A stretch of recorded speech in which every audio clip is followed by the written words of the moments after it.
Breaking news in the hunt for fugitive Brian Laundrie. It has been 18 days since the fiancée of homicide victim Gabby Petito was officially reported missing. And Dog the Bounty Hunter is here with the latest on his tireless search. But first, while Brian has only been charged for illegally using a debit card, he is a person of interest in Gabby's disappearance. Authorities have released new body cam footage from the aftermath of an alleged physical altercation that occurred between Brian and Gabby in Utah just weeks before she was killed. It is so difficult to watch Gabby describe the way she says Brian grabbed her face. Now, I'm sure authorities have a lot of follow-up questions about what happened in this incident and about what may have led to Gabby's death, which is why Brian Laundrie is the subject of this massive manhunt right now. Now, in addition to the FBI, Dog the Bounty Hunter has been attempting to track Brian down. He joins us now. So, Dog, your hunt is bringing a lot of attention to this case. Pete Davidson actually played you on Saturday Night Live's season premiere over the weekend. A plane flew over your search in Florida with the banner "Aloha, Brian Laundrie" from Dog, which again, I know that you said it's not from you, but when you saw that, what did you think? And what is the latest on your hunt? Well, and you think he saw it? Well, I saw the banner flying over and it excited me. And I do hope he saw it. I'm sure if he didn't see it, he's heard about it. So the investigation over the weekend, we found a primitive makeshift camp. And so we collected some items around the camp and have turned them over as of yesterday to the FBI. And we're now working in, you can't say, Dr. House, in conjunction with, but we are, how do I say it politely for the FBI, we're sharing different leads now with the FBI and the local authorities. So we felt very positive about this, again, makeshift camp. And the hunt continues. What I like to give credit to is the volunteers, Dr. Oz. We've got a lot of ex-military, ex-FBI, now search dogs that are incredible. And we've got maybe 10 or 12 volunteers. We got 3 boats. We got an airboat. There are just people coming out from everywhere offering their assistance. So in this area right now, absolutely the hunt is still continuing. And the reason, I don't mean to talk more than you do, because, but the reason that we keep continuing is the leads we're getting from this area. And like you said, we found out that the mom and dad did see him and took him to a specific campground. And then the sister was on, I guess, Good Morning America. Oh, I haven't seen him since he got back. Oh, yes, you have. She was down there also with the whole family. So, you know, if I would title this, it would be a family affair.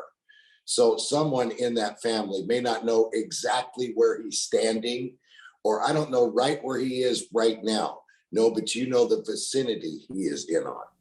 You know, much of the search for Brian is focused on Florida, and you're pursuing it there. But early on, you said that it's possible he's now hiding on the Appalachian Trail. Now, on Saturday, just to bring everyone up to speed, a hiker came forward who says he's positive he encountered Brian after he listened to a recording of the fugitive's voice sent to him by your daughter. So what's the latest on his tip? Well, there's a lot of false tips in the beginning that started with the Appalachian Trail in those mountains. And now, you know, there's still some coming in. But say, for instance, one tip had a picture of Brian, had him up there. We digged into, baby Lisa and Francie dug into who that guy was. And lo and behold, he went to high school with Brian. He's in Brian's yearbook. So there's a lot of fake things coming out to either lead us away from this area. So we're culling all the leads today. We've got almost 3,000 calls. About half of them are leads and about a quarter of them are good. So we're getting bad leads to get us away, as we're getting also good leads. I'm stunned that the acquaintances would try to hide him after what we think happened in the West. I get shivers. And we talked about this last week, where you mentioned that 50% of the time the family will protect a fugitive even when they know he's guilty, because if they're worried he's going to go get the death penalty, which might happen to to Brian, then that'd be a problem. Anyway, you mentioned this earlier. I'm going to bring it up again. According to this new report, Brian's sister, Cassie, originally told media she didn't speak to her brother after he returned to Florida, as you pointed out, right? Comes back home, never saw him. Well, and Gabby disappeared because she didn't speak to him after that. She wouldn't know much about it.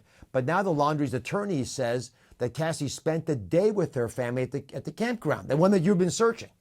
Now, you helped figure out that Cassie had been at the campground. Have you made contact with any of Brian's family since your first attempt when you knocked on the door? And what would you ask them right now if you could? And there's a pretty good chance they're watching this broadcast, so maybe you want to ask them in front of everybody.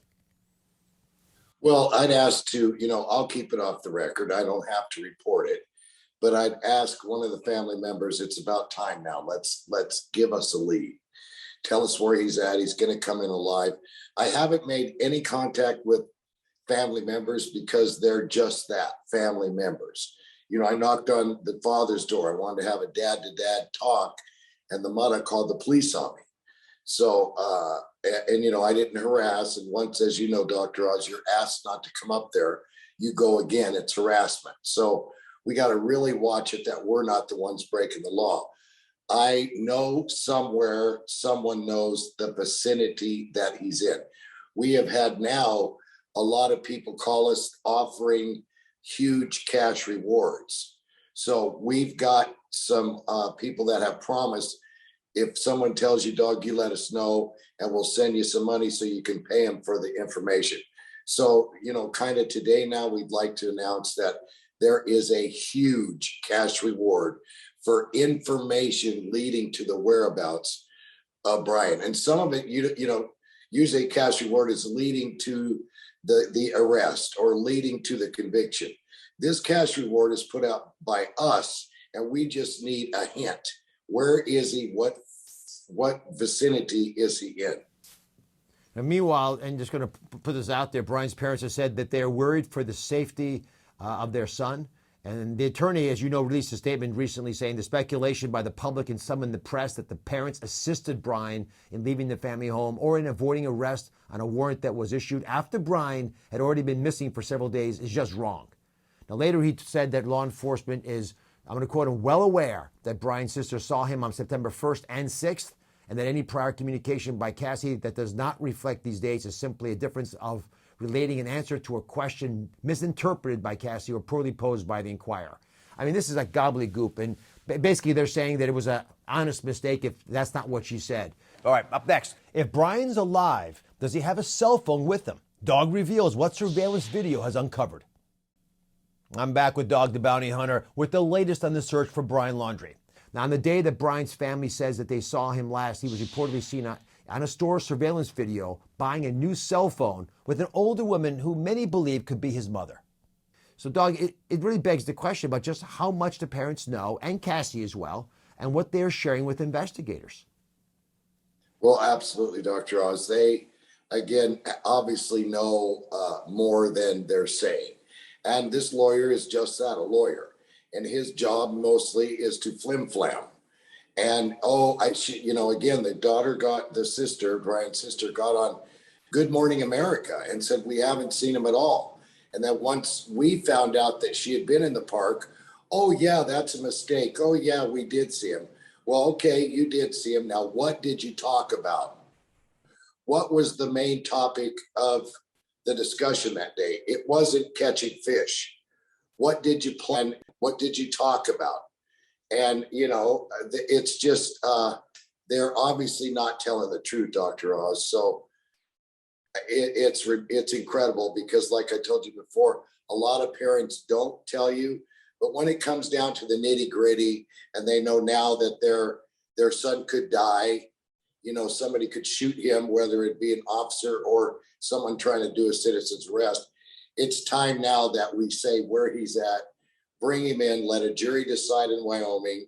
Again, he is facing the death penalty in Wyoming, but there's a lot of certain factors that have to be proven to get the death penalty. So I'm hoping that, they call the lawyer calls the FBI, and they turn him in. And one thing, Dr. Oz, that I looked at, and we all looked at, is his Instagram posts. Now, if you'll look at them, there are pictures of what I would call demonic looking things. It looks like there's one with blood squirting out of the neck and blood squirting out of the mouth. And some of the books, Doc, that he has read are very, very dark. I mean, this kid was not in a very good state of mind before and certainly after this happened. Really, you should look at some of his posts. And again, the book, I'll send you the title later, the name of the book. It's like, wow, was he in that state of mind? And what I like to say is people that are in that state of mind, this was before the murder, what led to that murder? Well, look at what he was studying. Look at what he was reading. The Bible says, do not give place, do not give an inch, do not give a little light to the devil because he'll take advantage. So those kind of pictures and that kind of book led to murder. Oh my goodness. I did not realize that. The attorney, by the way, just getting back to him, confirms the Laundries bought Brian a new phone that day, the one we just mentioned. But they say that he says that Brian left it behind when he went on the hike, and that the FBI has it now. And the Laundries have not addressed what happened to the old phone. And the attorney says he could not speculate on why Brian bought a new one. I mean, there's so many questions here, Dog. And as you point out, it just seems like people know more than they're sharing. If Brian is alive, do you believe he has a phone with him? I believe he has some form, yes, sir, of communication. And I do not believe Brian is deceased or dead. I believe that Brian is not well, because this is some tough area out there. And so is the Appalachian Mountains.